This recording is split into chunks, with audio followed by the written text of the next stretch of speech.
کوئی حکیم دوائی دے اور کہے کہ اس کے نتیجے کے اندر یہ ہوگا، اور مریض 1 مہینے کے بعد وہ دوائی استعمال کرنے کے بعد آ کے کہے مجھے تو کوئی فرق نہیں پڑا، تو طبیب نبض دے کے کہتا ہے کہ تم نے پرہیز جو بتایا تھا وہ نہیں کیا، تب اس کا فائدہ تمہیں نہیں پہنچا۔ وہ کہتا ہے میں پرہیز تو نہیں کروں گا، مجھے شوگر کا مرض لاحق ہے، میں تو دبا کے میٹھا کھاؤں گا، لیکن میں تمہاری دوائی بھی لوں گا، لہٰذا مجھے شفا ہونی چاہیے، لیکن جو آپ پرہیز بتا رہے ہیں وہ میں نہیں کروں گا۔ ڈاکٹر کہے گا پھر کرتے رہو، دوائی بھی کھاتے رہو، لیکن فائدہ نہیں ہوگا۔ لیکن اگر مریض مکمل پرہیز بھی کرتا ہے اور پھر دوائی بھی لیتا ہے تو اللہ شفا عطا کرتا ہے۔ اللہ نے روزے کا نتیجہ تقوی رکھا ہے، لیکن ساتھ یہ شرط رکھی ہے کہ تم ان امور سے رک جاؤ جن سے تمہارے رب نے منع کیا ہے، پھر لازمی نتیجہ یہ ہے کہ تمہارا دل تقوی کے نور سے جگمگا اٹھے گا۔ اور اگر پورا مہینہ روزہ رکھنے کے باوجود بھی اتقاء کا نور نصیب نہیں ہوتا اور دل کو باطن کو روشنی نہیں ملتی، تو پھر اس کا مطلب یہ ہے کہ ہم نے اللہ کا روزہ نہیں اپنی مرضی کا روزہ رکھا ہے، اپنی خواہشات کے مطابق بھوک کاٹی ہے، اس کا کوئی فائدہ نہیں۔ اور حضور علیہ السلام نے واضح 2 ٹوک لفظوں میں ارشاد فرما دیا، من لم یدع قول الزور والعمل به فلیس للہ حاجۃ فی ان یدع طعامہ و شرابہ، جو ایسے امور کو نہیں چھوڑتا جن سے منع کیا گیا ہے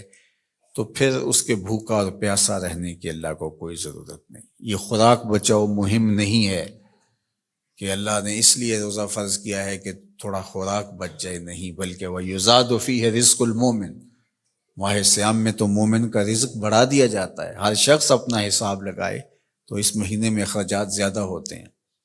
تو یہ خوراک بچاؤ مہم نہیں ہے، بلکہ یہ تقوی کے حصول کا ذریعہ ہے مہینہ۔ اور اس پورے مہینے میں اگر ہم اپنے آپ کو بچائیں گے، اپنی زبان کو بچائیں گے، سب سے زیادہ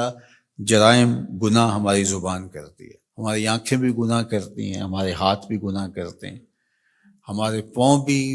برائی کی جگہ پہ چل کے جائیں تو گناہ گار ہوتے ہیں، ہمارے کان بری چیزیں سنیں تو یہ بھی گناہ گار ہوتے ہیں،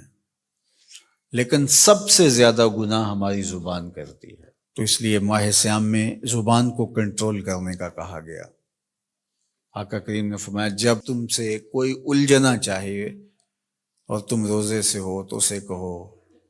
میں روزہ رکھا ہوا ہے، یعنی تم سے کوئی زیادتی بھی کرنا چاہے تم اس سے الجھو نہ، اور کہو انی امرؤ صائم، میں روزہ رکھا ہوا ہے۔ تو روزے کے اندر تو آپ اپنی زبان کو بچاتے ہیں اس احساس کے ساتھ کہ میں روزے سے ہوں۔ یہ احساس جب جڑا ہوتا ہے کہ میں روزے سے ہوں تو کلی بھی احتیاط سے کی جاتی ہے نا، کوئی قطع حلق سے نیچے نہ ٹپک جائے۔ جب آپ روزے سے ہوں اور یہ احساس آپ کے ساتھ جڑا ہوا ہوتا ہے تو آپ امور میں احتیاط کرتے ہیں کہ میرے روزے کو نقصان نہ پہنچ جائے۔ تو کیا صرف کھانے اور پینے سے ہی روزے کو نقصان پہنچتا ہے، یا روزے کو نقصان پہنچانے والی اور چیزیں بھی ہیں؟ تو اگر غیبت ہے، جھوٹ ہے، بہتان تراشی ہے، سب و شتم ہے، حتیٰ کہ فضول گوئی ہے، تو یہ چیزیں روزے کے نور کو ختم کر دیتی ہیں، اور پھر وہ بندہ بھوک اور پیاس کاٹ رہا ہوتا ہے۔ تو بھوک اور پیاس سے مقصد جو حاصل ہونا ہے، دیکھو میں نے ابن عاشور کے حوالے سے کہا کہ کچھ چیزیں ہیں کہ ہمارا ذہن طے کر لیتا ہے اور ان سے دور رہنا ہمارے لیے مشکل نہیں ہوتا، جس طرح مردار ہے، خنزیر کا گوشت ہے، اور اس طرح کی بہت ساری چیزیں ہیں، ہزاروں ایسی چیزیں ہیں جس سے ہم بچتے ہیں، اور ان سے بچنے کے لیے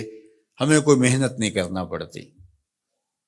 وہ کہتے ہیں ہمارا مائنڈ کلیئر ہو گیا کہ یہ حرام ہے، یہ گناہ ہے، ہمارے رب نے منع کیا ہے، تو بس ان سے ہم بچ جاتے ہیں۔ اگر ہم اس کی فہرست بنائیں تو وہ سینکڑوں میں، ہزاروں میں چلی جائے، جو اللہ کی توفیق سے ایک مسلمان نہیں کرتا، صرف اس احساس کے ساتھ کہ میں مسلمان ہوں، اور وہ نہیں کرتا۔ لیکن بہت ساری ایسی چیزیں ہیں کہ تم اس بات کو تسلیم کرتے ہو کہ ہم مسلمان ہیں، ہم نہیں کرنا چاہیے، لیکن اس کے باوجود تم کر رہے ہوتے ہو، تو ان ساری بیماریوں کا علاج روزہ ہے۔ تو اب روزہ بھی اگر ہم نے دیکھیے اور کوئی دوائی کارگر نہیں ہو رہی یہاں، تو یہاں روزہ چاہیے، اور اس دوائی کے ساتھ بھی اگر پرہیز